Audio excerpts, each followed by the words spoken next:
My name is Linda Bliffernick, and I'm a certified animal technician, and I work at the Halleck Veterinary Hospital. And up until 2 years ago, I lived in a little house in Jefferson that was just across the street from the Rock River. One day, we started to have some rain, and the rain continued and did not stop. And unfortunately, as the time went on, I began to realize that water was starting to collect outside the house, and I needed to do something to help protect my property that was within. So I started to move things around. I had a loft, started to carry things upstairs. I have a cat that has a bit of a shyness problem. That particular cat was watching all that was happening and starting to get more and more nervous. And so we looked and looked and looked for her and finally found her in a crawl space behind the bathroom. Unfortunately, I could not reach her, and at this stage of the game, she was so afraid that she refused to come out and get to me. Eventually, we decided that I had to leave her behind.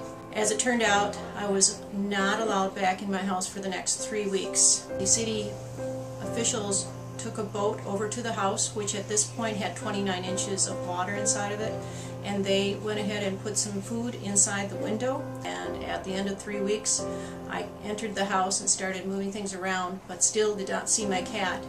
Eventually, I had to borrow a live trap from the Humane Society of Jefferson County and put some food inside so that I could capture my kitty, who was still so afraid.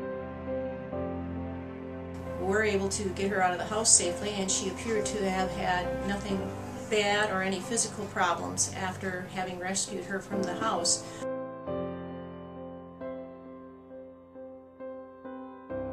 Perhaps an emergency pack of having a cat carrier on site, one of your own, so you can easily grab your cat and put it in a carrier instead of borrowing carriers, would be a good idea.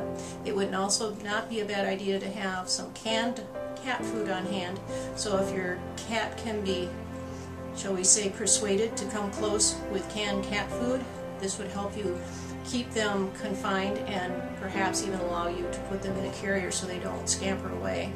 Most importantly, I neglected to cover a crawl space that I knew existed and had often thought about covering, but never did.